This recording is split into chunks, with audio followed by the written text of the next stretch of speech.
أشهد أن لا إله إلا الله وحده لا شريك له وأشهد أن محمدا عبده ورسوله أما بعد فأعوذ بالله من الشيطان الرجيم بسم الله الرحمن الرحيم الحمد لله رب العالمين الرحمن الرحيم مالك يوم الدين إياك نعبد وإياك نستعين اهدنا الصراط المستقيم صراط الذين أنعمت عليهم غير المغضوب عليهم ولا الضالين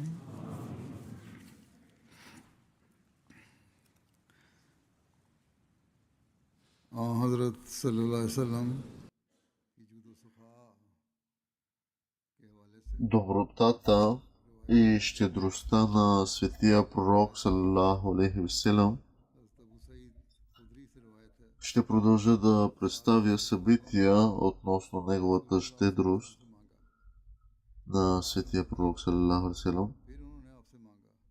Несравнимо ниво на даряване на светия пророк саллалаху алейхи васелям към своите хора. Веднъж някой го помолил светия пророк саллалаху за богатство, ако може каквото има в него да им го даде, и той им го е дал. Дал до такава степен, че в себе си, при себе си нищо не е оставил. Хората продължавали да го молят за богатство отново и отново, докато на светия пророк саллалаху алейхи васелям не му е останало нищо. Светия пророк саллалаху алейхи васелям е казал, че никога няма да скрие богатството си от хората и че този, който се въздържа от търсене, ще бъде спасен от Аллах. Светия пророк саллалаху алейхи васелям е казал, че този, който се стреми да стане независим от богатството на света, ще получи независимост от Бог. Той каза, че този, който се стреми усилено да бъде търпелив, ще получи търпение от Бог, а търпението е най-големият източник на награда.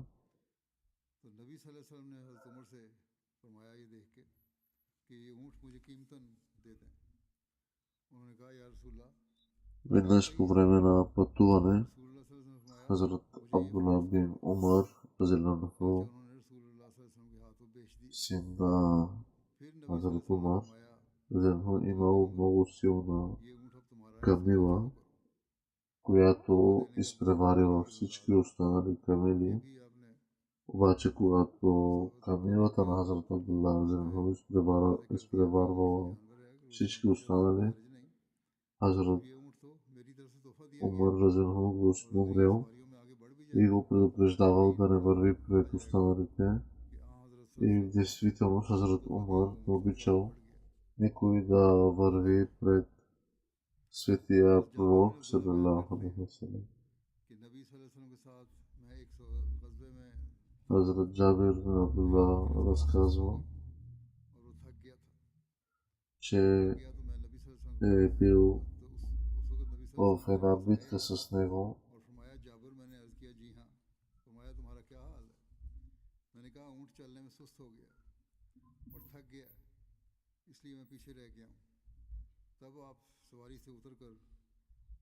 помоля Хазрат Умар да му продаде камилата. Отначало Хазрат Умар казал, че камилата е на светия пророк Сесалам, за да я вземе, ако пожелае, като отказал да вземе пари от него. Светия пророк Сесалам обаче настоял и затова Хазрат Умар му продал камилата.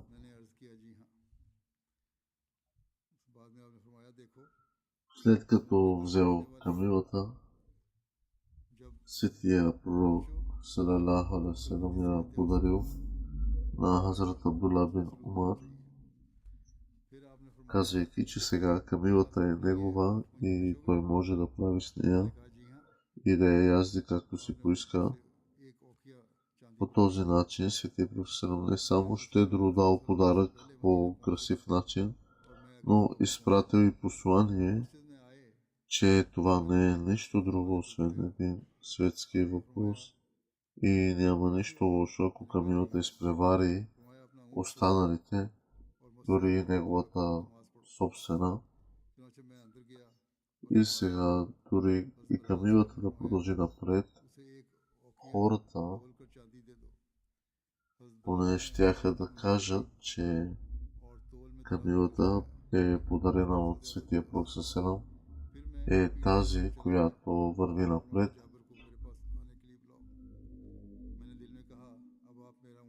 Веднъж по време на пътуване, камилата на Хазрат Джабир станала мързелива и бавна, уморена.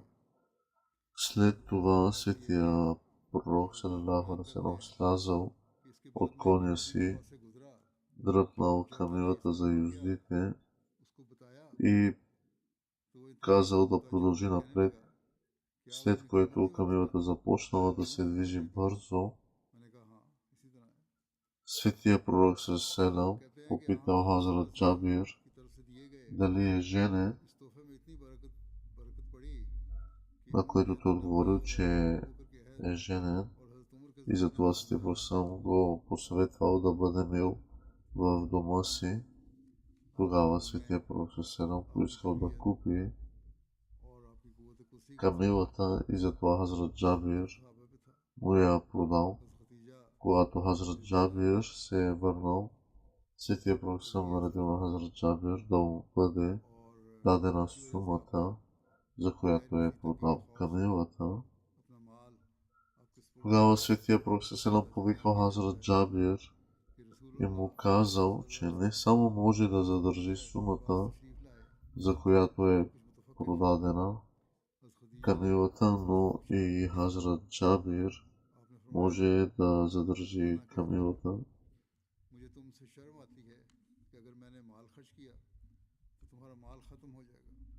Веднъж някой отишъл при светия пророк салалаху алейхи ва салям и го помолил за богатство.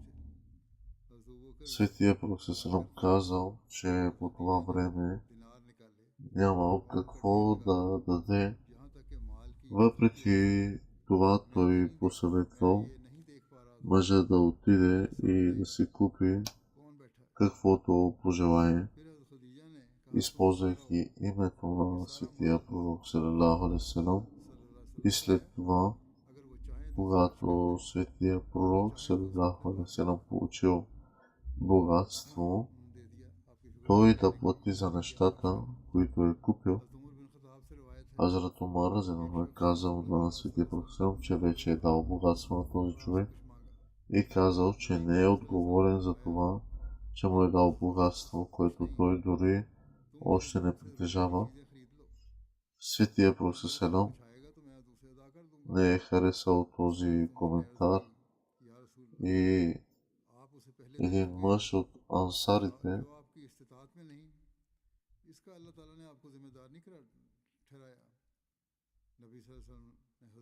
местните жители на Медина казал, че светия пророк салалаху алейхи ва салям трябва да дава богатството си без страх от бедност, както Бог ще му осигури. Светия Пророк Сасалам се усмихна и казал, че точно това му е било заповядано от Аллах.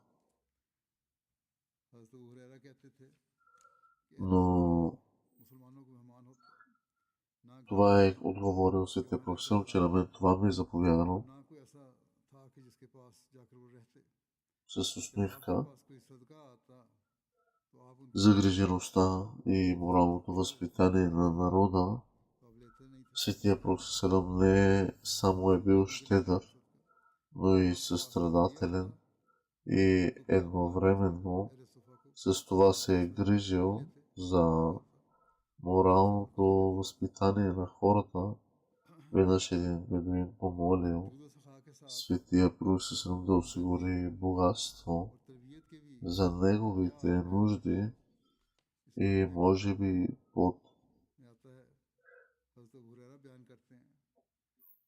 под формата на кръвнина.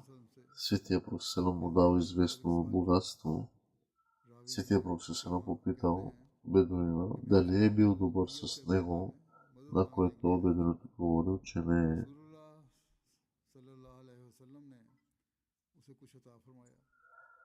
Някои мюсюлмани се ядосали на това и щяли да го хванат. Обаче Светия Пророк Сасалам ги спрял. Тогава Светия Пророк Сасалам се прибрал у дома и поканил този човек да се присъедини към него. Там Светия Пророк Сасалам казал, че му е дал това, което е поискал, но все пак казал, че не е бил добър с него. След това Светия Пророк Сасалам му дал още от богатството и го попитал дали сега се е отнесъл добре с него. Бедуинът казал утвърдително и след това бедуинът се помолил за Светия Пророк Сасалам и семейството му. Светия Пророк Сасалам казал, че по-ранното изявление на бедуина е разгневило сподвижниците му. Затова бедуинът трябвало да излезе и да им каже това, което току-що е казал на Светия Пророк Сасалам, за да успокои сърцата на сподвижниците. Светия Пророк Сасалам казал, че примерът му и бедуина и като този на пътник и неговата камила, която бяга и бяга по-напред, колкото повече хора тичат след нея.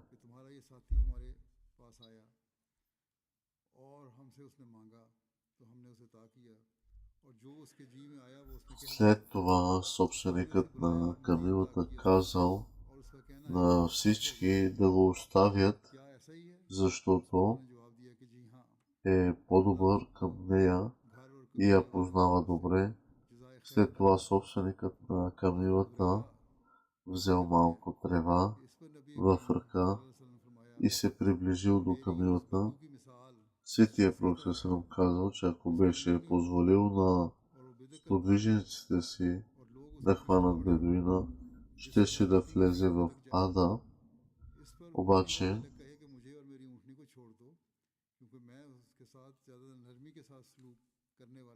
той го спаси от това.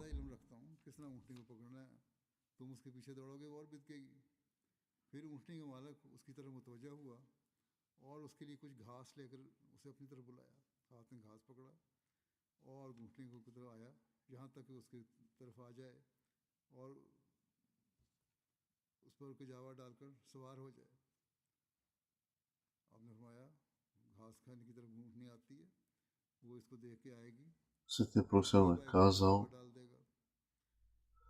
че този човек знаеше как да се грижи за камилата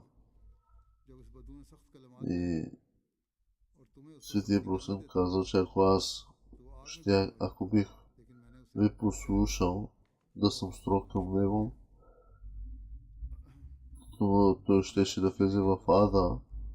Затова аз го спасих от това нещо. Това е бил начина на Светия Пророк Сасалам.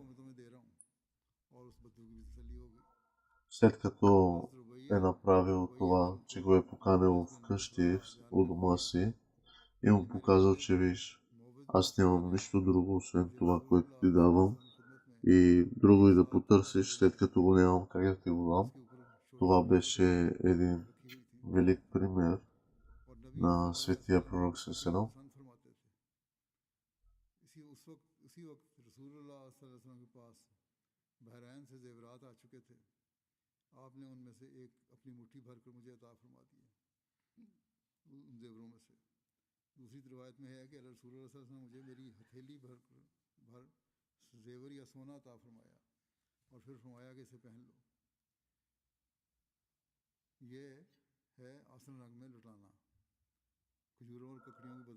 Начинът на установяване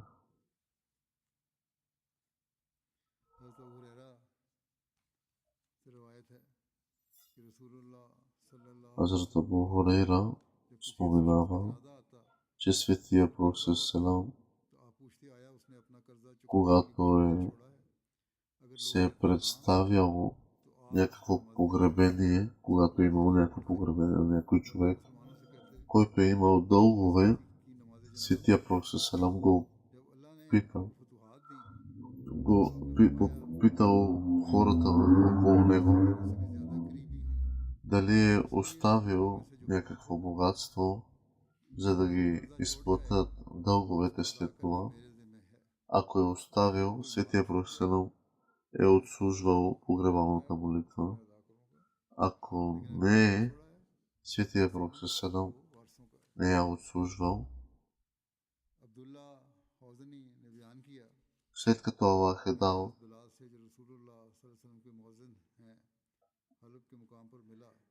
победи на светия пророк Селам, той е казал, че е по-близо до мюсюлманите, отколкото собствените им семейства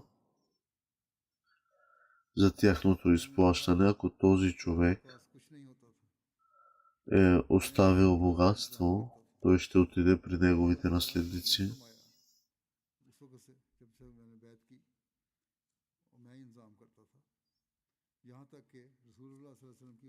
Веднъж светия пророк Селам казал на Хазрат Зубейр, че е трябвало да подкара коня си колкото може повече и цялата земя, която е прекусявал, ще бъде негова. В един момент конят спрял и оттам Хазрат Зубейр разедно хвърлил камшик, който бил в ръката му.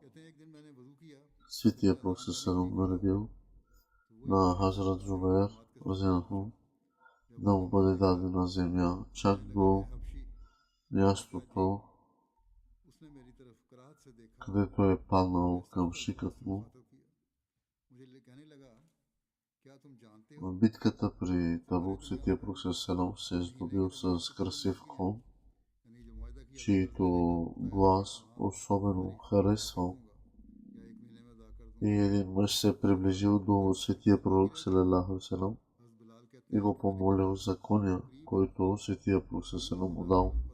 Въпреки че много го харесвал,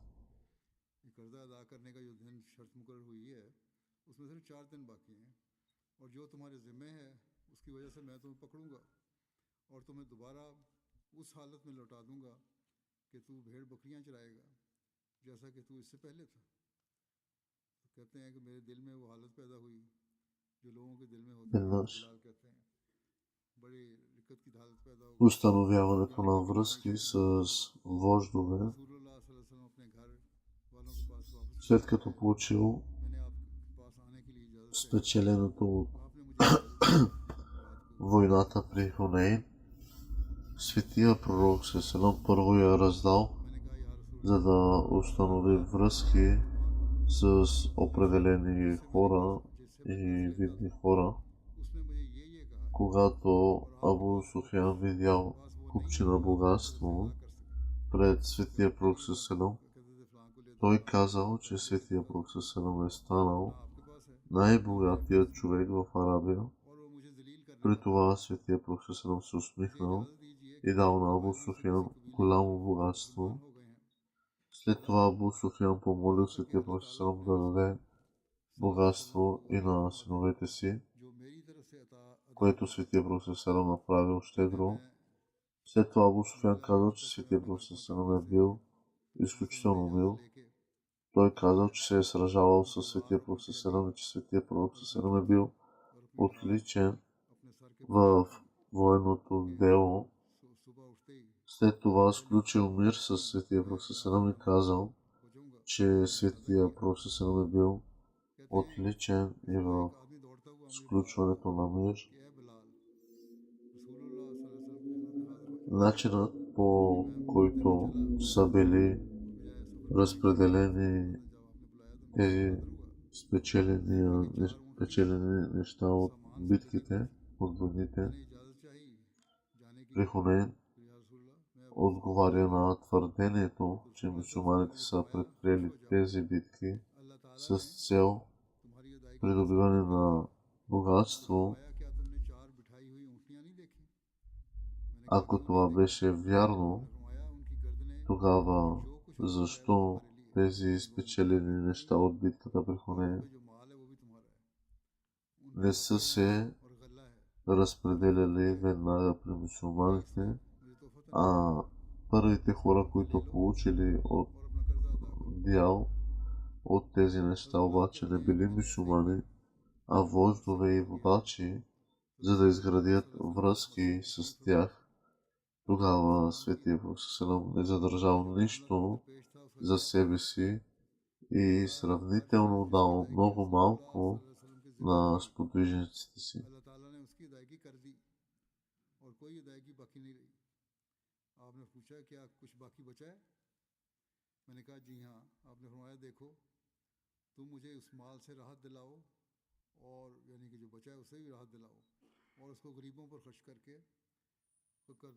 क्योंकि मैं अपने घर वालों के पास नहीं जाऊंगा जब तक कि तुम उसको देकर मुझे राहत ना पहुंचाओ। जब रसूलुल्लाह सल्लल्लाहु अलैहि वसल्लम ने इशा पढ़ी, मुझे बुलाया, Светия Пророк салалаху алейхи ва салям पेश था, यानी जो बाकी след иша намаз е извикал क्या हुआ उसका? един от हज़रत बिलाल कहते हैं, сподвижниците. मैंने अर्ज़ किया कि कोई हमारे पास आए ही नहीं लेने के लिए। Хазрат Билал е казал, रसूलुल्लाह सल्लल्लाहु अलैहि वसल्लम ने रात че след като му било възложено да раздаде от богатството, той каза, че някои хора не са дошли да взимат. बुलाया और फरमाया, जो तुम्हें दरपेश था, На следващия ден, след иша намаз пак, वो कहते हैं मैंने अर्ज़ किया है отново अल्लाह के रसूल, अल्लाह ने आपको उसकी तरफ से राहत पहुंचा दी है। आपने अल्लाह की बड़ाई और उसकी हम बयान की, यानी माल तकसीम हो गया इस डर से कि आप बड़ाई आपने अल्लाह ताला की बड़ाई और उसकी हम की। тогава Хазрат Билал е отговорил, че о пророк на Аллах, बिलाल कहते हैं कि फिर मैं आपके पीछे पीछे бъдете спокойни यहाँ तक कि आप и нека Аллах ви даде спокойствие.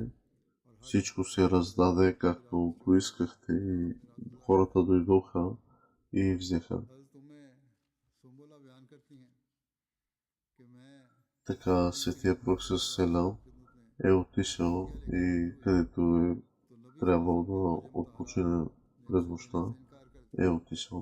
और कहा हम हदिया कबूल नहीं करते। फिर रसूलुल्लाह सल्लल्लाहु अलैहि वसल्लम तशरीफ़ लाए और फरमाया उम्मे सुम्बुला का हदिया कबूल करो क्योंकि वो हमारे देहात वालों में से है और हम उसके शहर वालों में से हैं। फिर आप सल्लल्लाहु अलैहि वसल्लम ने उनका हदिया कबूल फरमाया, Светия Пророк салалаху алейхи ва салям उन्हें फलां फलां वादी अता फरमाई। е वो हदिया भी लिया और फिर उसके तोहफे के तौर पर एक पूरी इलाका एक था दे दिया। раздавал जैसे богатството на और कोई всеки, तोहफे का който е търсил от बेतहा него, नवाजा करते थे। както и преди съм फिर वो बयान споменал. करते हैं कि Дори आप той получавал подаръци, जहाँ तक उनकी но в замяна на тези подаръци той отвръщал с много повече. अपने घोड़े को दौड़ाओ और जहाँ पहुँच के वो रुक जाए वो सारा इलाका तुम्हारा है। बड़ा वसी इलाका बाद में आ गया था फतवात के बाद। तो उन्होंने अपना घोड़ा दौड़ाया यहाँ तक वो खड़ा हो गया, एक जगह आकर रुक गया। जब वो रुक गया तो कुछ और चाहते थे कि वो मिल जाए, तो उन्होंने हाथ में उनका कोड़ा था वो फेंका Веднъж Светия Пророк Селам е раздал имот, който е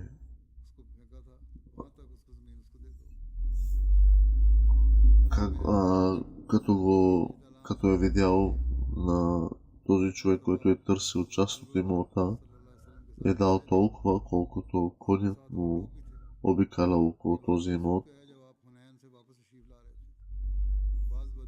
Някои хора по пътя или по улиците са търсили и са го дърпали до такава степен, че дрехите му са били търсени и са му дърпали дрехите до такава степен, че е имало белези по врата му от дърпане на неговите дрехи при търсене, при просене.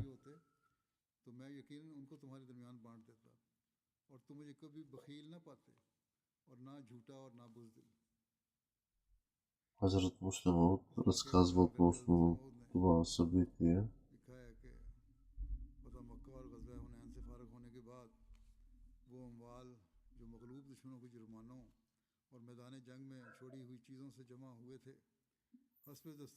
Че след като получил спечеленото от войната при Хунейн, Светия Пророк Селам първо я установявал на хора, определени вождове и мюсюлманите са били най-накрая, каквото ако е оставало нещо, да вземат по-малко. Но идеята бе, че да спечелят сърцата на хората по някакъв начин, самите хора да изпитат милост в своите сърца и да се променят техните сърца към тях.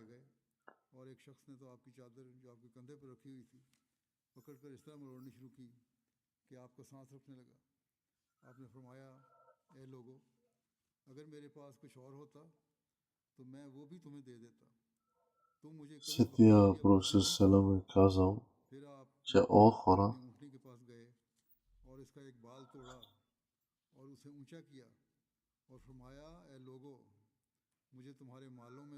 е казал, че аз нямам нищо при себе си, каквото имам, всичко ви давам. След това отишъл и казал, взел един косъм от своята камила и казал, о хора, вижте, че аз дори колкото този косъм богатство не оставям при себе си, дори тази част, която ми се полагала, петта част или една петта, дори не я използвам за себе си, не я употребявам и не я спирам, дори своята част я дарявам, защото на мен ми е заповядано всичко, каквото имам да ви давам, а не да оставям в себе си.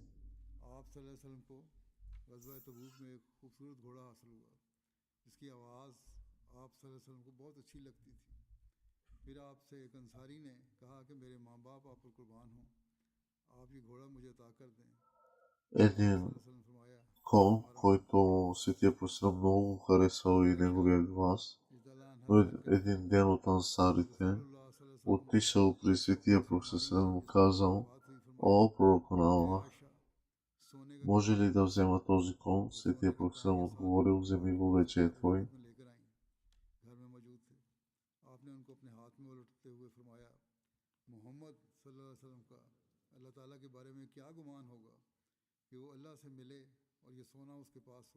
Светия Пророк веднъж е казал на Хазрат Айша, след като се е прибрал вкъщи и попитал какво имаме вкъщи останало. Хазрат Айша отговоря, че има няколко грама малко злато. Тогава Светия Пророк е казал, че вземи това и да го раздадем, да не остане нищо при нас. Как ще ти се струва, ако утре някой каже и ако Аллах не попита, че защо спряхме това злато, а не го дарихме и това. И така, и тази част, която бе останала малко при тях, и нея се я дарили.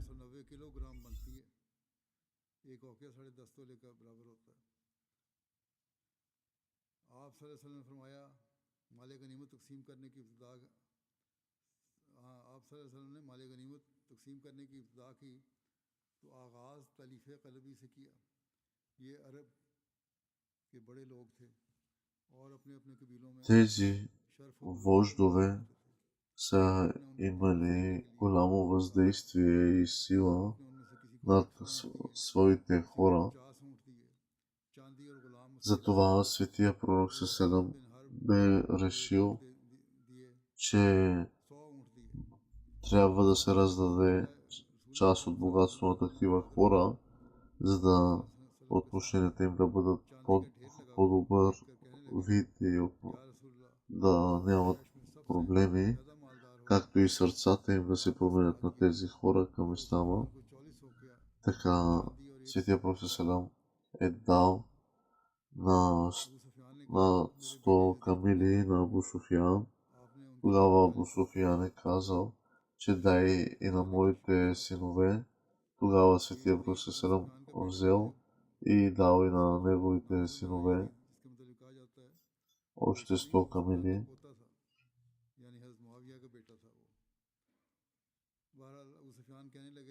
След това Абу Суфиян казал: о, пророк на Аллах, дайте на моя син Авия. Тогава още 100 камили светия пророк Селам е дал и на неговия и на втория му син.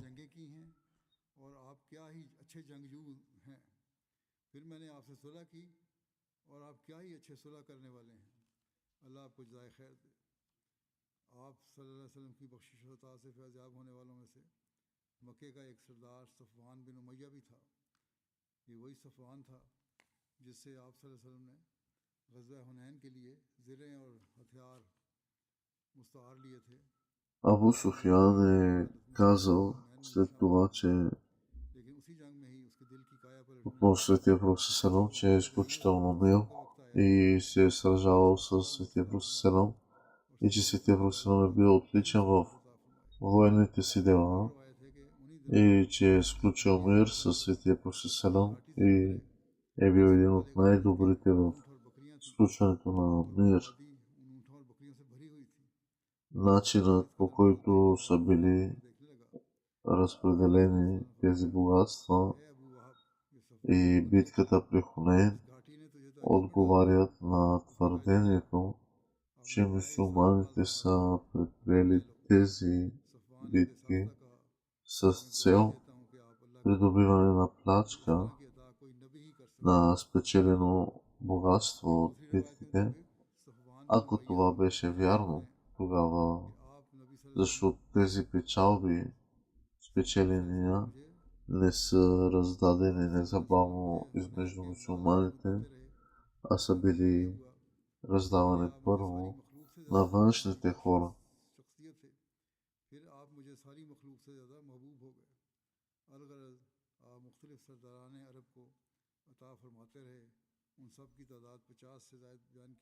Хазрат Месия Ислам разказва,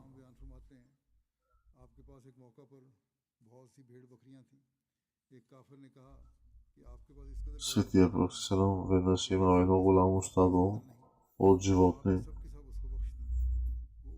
и той каза, че един, който е невярвал в Аллах, човек е казал: о пророк на Аллах, дори царя на Кесар нямат такова стадо, колкото теб. Така светия пророк Селам подарил цялото стадо на този човек. Той приел исляма и казал, че кълна се в Аллах, няма по-щедър човек от теб на земята.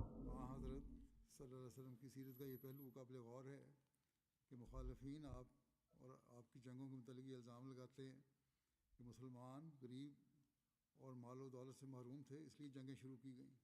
अगर इस बात में थोड़ी सी भी हकीकत होती तो जंग След हुनैन के битката при नतीजे Хунейн, कुछ और तरीके से хората होते। се जैसे обръщали यहाँ हम към देखते हैं कि माल गनीमत का светия एक пророк, салалаху алейхи васелам, भारी हिस्सा जो है तालीफ कल्ब के लिए गैरों को दिया गया, молейки за कुरैश के अमरा को दिया богатство गया। и बाज़ той им रिवायत го के मुताबिक सारे का давал, सारा माल दूसरे लोगों को докато फरोख्त не कर им दिया गया। останало और нищо. इसमें कुछ और मसाले भी Светия пророк салам попитал मसलहतें होंगी, хората लेकिन ये дали दुनिया नहीं искат चाहती कि आप той अपने да आप को शहीद стане करें, стиснат. बल्कि अपने Той जानसार казал, че в और името на साथी Аллах यानी той अंसार को нито देने е चाहिए माल стиснат, गनीमत में से, нито е जिसने खुद को страхлив, बहुत कम दिया। нито е गुज़श्ता हुनैन के दिन лъжец. एक औरत आई तो उसने चंद अशार पढ़े जिनमें उसने कबीला हवाज़न में आपकी रज़ात के दिनों का जिक्र किया। बस आपने हवाज़न वालों से लिया हुआ माल वापस कर दिया और उन लोगों को बहुत ज़्यादा अता फरमाया, यहाँ तक कि जो कुछ आपने उन्हें दिया Светия तुम्हारी пророк तादाद Салам е показал 5 लाख दिरहम के बराबर थी। отличен пример ज़ुबैदा कहते हैं कि उसने не मुझसे कहा само है за तुम्हारी सखावत के बारे में कभी सुना नहीं गया। щедрост и даване на всеки, който е поискал, हवाज़न के नुमाइंदे но मुसलमान हो и गए за रसूलुल्लाह सल्लल्लाहु अलैहि वसल्लम के पास проява गए на мъдрост, और उन्होंने आपसे когато दरख्वास्त го की е правил. कि उनके माल और उनकी Веднъж किस्में Светия मुतवाज़ी пророк कर दी Салам е जाए। разпределял तो रसूलुल्लाह सल्लल्लाहु अलैहि वसल्लम खड़े हुए और फरमाया, सच्ची बात मुझे ही पसंदीदा है, सच्ची बात богатство между मुझे ही хората, पसंदीदा है। но अपने не मालिक में से дал एक हफ्ते का нищо बदला на нито един जल्दी човек. वापस ले लो या मत लो। Когато го попитали मैं защо, हुजैराना में Светия пророк Салам उनका казал: इंतज़ार किया था। О, мюсюлмани, वाकई и रसूलुल्लाह повторил това सल्लल्लाहु अलैहि वसल्लम отново, ताइफ से когато लौटे му तो वहाँ задали से कुछ същия सहाबा आके въпрос. उनका इंतज़ार करते रहे След कि това, वो आए और फिर माल когато और कैदियों का मुतालबा करें। जब го उन्हें चंद попитали अशार за दिए गए третия път, Светия пророк रसूलुल्लाह Салам सल्लल्लाहु अलैहि казал, वसल्लम ने че वापस लेने के लिए когато कहा разпределял कि नहीं, богатство, अगर दो में से एक го चीज़ नहीं है направил за да तो спаси मैं अपने फौज के определени कैदी хора ले от जाऊँ। огъня. फिर И रसूलुल्लाह тъй सल्लल्लाहु अलैहि като वसल्लम उसके पास вярата गए им била और अल्लाह की वही сравнително जो слаба, उसके शायान है। फिर а आपने не फरमाया на други, तुम्हारे ये भाई हमारे पास तौबा करके आए които हैं। били по-силни във मैंने вярата, मुनासिब समझा कि उनके тъй कैदी като не се нуждаели от बस нея. बस तुम में से खुशी По से वापस този चले गए, начин Светия वापस пророк कर दिया। Салам също और е जो तुम учил में से ये да चाहे се कि वो грижи हिस्से पर ही за कायम रहे по-слабите, तो वो भी वापस за да कर не दिया। се और поколебаят उसका поради हिस्सा अगर तुम में से слабостта अल्लाह си. ने अल्लाह हमें देगा, दे देंगे बाद में।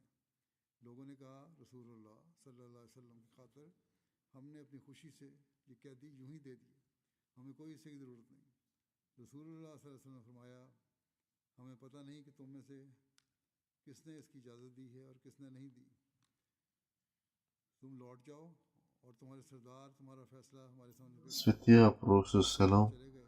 винаги е बड़ा अच्छा काम किया внимавал आपने कि अपने सरदारों को да भेजा, не उनके दरमियान се थे, обиди वो भी वापस कर दिए някой कैदी और उनके и सरबराहों да ने не остане वापस कर दिए। разочарован, फिर वो रसूलुल्लाह като सल्लल्लाहु अलैहि वसल्लम के पास लौट कर आए към по-слабите. और उन्होंने आपको बताया कि सब लोगों ने खुशी से माना है और इजाज़त दी है कि कैदी वापस कर दिए जाएं।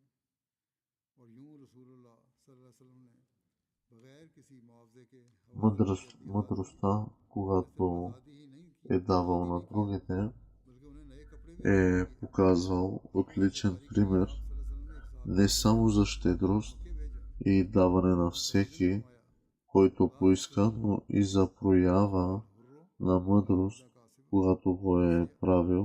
कि इनमें से कोई भी Веднъж आज़ाद होने Светия वाला пророк बगैर लिबास Салам के е नहीं जा सकता। разпределял богатство और между अनस बिन хората, मालिक से रिवायत है но не дал कि रसूलुल्लाह нищо सल्लल्लाहु अलैहि वसल्लम के на पास нито един ग़ज़वा човек. हुनैन के दिन लोग आए Когато और го उसने попитали защо, कहा Светия пророк रसूलुल्लाह казал: О, मेरे мюсюлмани, और ऊँटों में से и माल повторил това यहाँ तक कुछ отново. बाकी न रहा। Когато му задали रसूलुल्लाह същия फरमाया, въпрос, तुम क्या चाहते हो, след क्या चाहते हो कि मैं तुम्हारे साथ बन това, जाऊँ? когато बोला го मैं ना попитали बगावत за трети ना път, फरोग और ना झूठ बोलने वाला। Светия пророк Салам казал, че когато разпределял ये भी देखते हैं богатството, го बाज़ направил за да रसूलुल्लाह спаси की बेमहल्ली определени хора इसमें от огъня, тъй като शक्ति के вярата इजहार की им तरफ इशारा била करते थे। сравнително वो слаба, कभी इनकार नहीं а не फरमाते на други, लेकिन कभी कभी които आपको били इस तरह से по-силни в करने वालों को вярата, जालिमाना अंदाज में тъй रोका भी като не се нуждаели от और इसके нея. कई मिसालें कार फरमा हुआ करते थे। मतलब एक По मरतबा този начин आप Светия пророк सल्लल्लाहु अलैहि Салам वसल्लम също नमाज е फरमा रहे थे учил да се грижим और लोगों को за по-слабите, за да не се поколебаят поради слабостта си. Светия Пророк Салам преподавал 4 урока в този случай. Първият е, че има разлика между това да си мюсюлманин и да имаш вяра. Второто е, извинявам се, едното е очевидно, докато другото е въпрос на сърце, а второто е урок, който е бил да се използват правилните думи и точното време, а третото беше да се съобразяваме с чувствата на хората и четвъртото беше да не говорим по начин, който би станал причина някой друг да се поколебае в вярата си.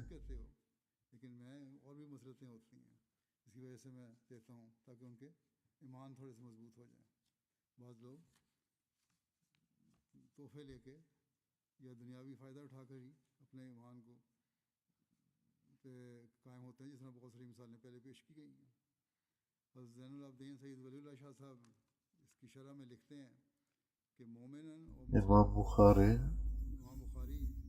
който е написан в хадис, е написано трите свойства на един мюсюлманин, който вярва.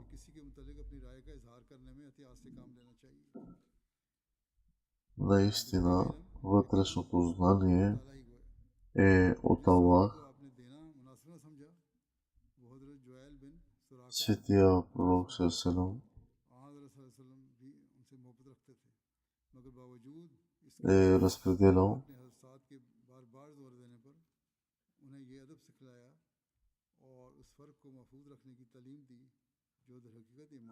разпределял богатството на хората.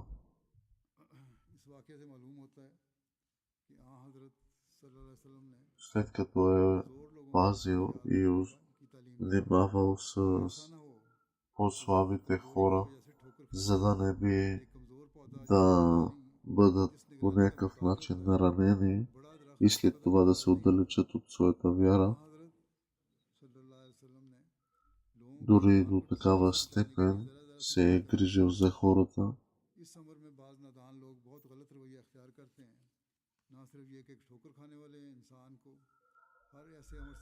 Щедростта на Светия Пророк Салам отваря един прозорец и към други аспекти на неговия морален характер. Точно както учението му е било балансирано, така и действията му са били балансирани.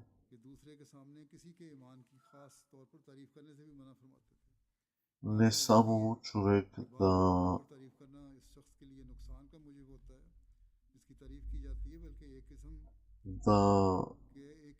направи някакъв коментар на някой си човек, а в същото време трябва да внимава, че при този коментар дали няма да го наране или човека до него няма да повлияе някакси негативно на другия човек.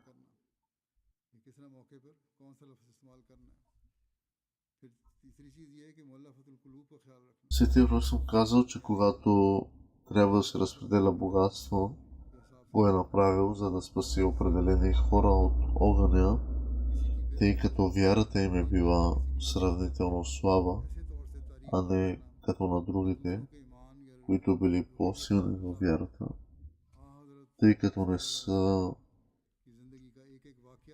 не се нуждаели от нея. По този начин Светия Пророк Салам също е учил да се грижим за по-слабите, за да не се поколебаят поради слабостта си. Светия Пророк Селам преподавал, както и е дал 4 съвета, като първият им е, че има разлика между това да си мюсюлманин и да имаш вяра. Едното е очевидно, докато другото е въпрос на сърце. Докато вторият е бил да се използват правилни думи и точно време, а третото е да се съобразяваме с чувствата на хората. Нека се моля Аллах да даде възможност на всеки да размишлява и да действа върху всеки аспект от живота си и да се стреми да оформи живота си по начин, който следва и неговите примери и се стреми да постигне Божие благоволение. Амин.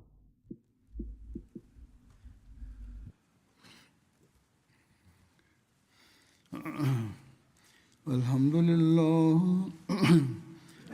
لله نحمده ونستعينه ونستغفره ونؤمن به ونتوكل عليه ونعوذ بالله من شرور أنفسنا ومن سيئات أعمالنا من يهده الله فلا مضل له ومن يضلل فلا هادي له ونشهد أن لا إله إلا الله ونشهد أن محمدا عبده ورسوله عباد الله رحمكم الله إن الله يأمر بالعدل والإحسان وإيتاء ذي القربى وينهى عن الفحشاء والمنكر والبغي يعظكم لعلكم تذكرون اذكروا الله يذكركم وادعوه يستجب لكم ولذكر الله أكبر